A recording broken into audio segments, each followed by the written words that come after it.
Brewster के नियम में समझना क्या है भैया। ब्रूस्टर नामक वैज्ञानिक ने एक घटना का अवलोकन किया।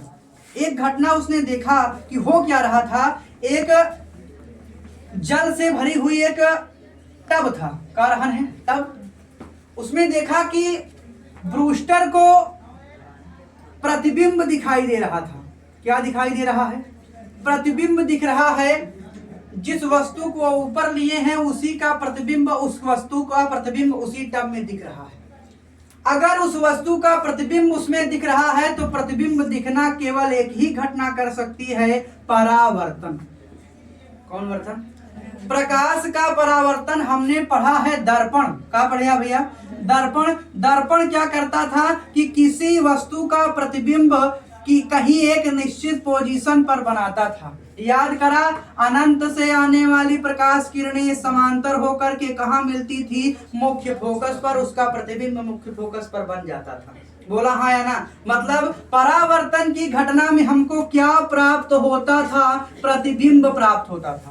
बोला हाँ या ना? एक मतलब है अगर हमका पानी में, अगर कहा भैया, अगर उस पानी में मुझको प्रतिबिंब दिख रहा है इस वस्तु का, तो हम ये कह सकते हैं कि उस वस्तु में कौन सी घटना हो रही है? परावर्तन। बोला हाँ या ना? अगर परावर्तन की घटना हो रही है तो इसी ब्रूस्टर नामक वैज्ञानिक ने यह भी देखा कि वस्तु तो दिख ही रही थी, उसके अंदर एक पार्टिकल उसने कण डाला, वो कण भी दिख रहा है उस बाल्टी में। बाल्टी में रखा हुआ पार्टिकल, जो पार्टिकल कण है वो तभी दिख सकता है जब प्रकाश की कौन सी घटना होगी? अपवर्तन। क्योंकि प्रकाश जब तक बाल्टी के अंदर उस टब में नहीं जाएगा तब तक कोई भी पार्टिकल अंदर का दिख नहीं सकता। बोला है ना? एक मतलब है प्रकाश अंदर गवाटे तब कौन सी घटना होती है? अपवर्तन। मतलब उसी तल पर एक बार कौन सी घटना हो रही है? परावर्तन। उसी के साथ क्या हो रहा है? अपवर्तन। दोनों घटनाएं साथ हो रही हैं। अब आप ये बताइए, क्या आपको जो प्रतिबिंब है भैया, वो क्या साफ दिखेगा? बोला हाँ या ना? साफ दिखाई? बिल्कुल साफ नहीं दिखा। जितना हमका शीशम चेहरा दिखा था वो सीधा चेहरा हमका पानी में नहीं दिखा। एक मतलब है पूरी तरह से पूर्ण परावर्तन नहीं हो रहा है। उस वस्तु का पूरी तरह से परावर्तन नहीं हो रहा है। मतलब पूरी तरह से जो किरण है वो परावर्तित नहीं हो रही है। इसका मतलब है प्रकाश की किरण का क्या हो रहा था? अवशोषण हो रहा था। क्या हो रहा था भैया?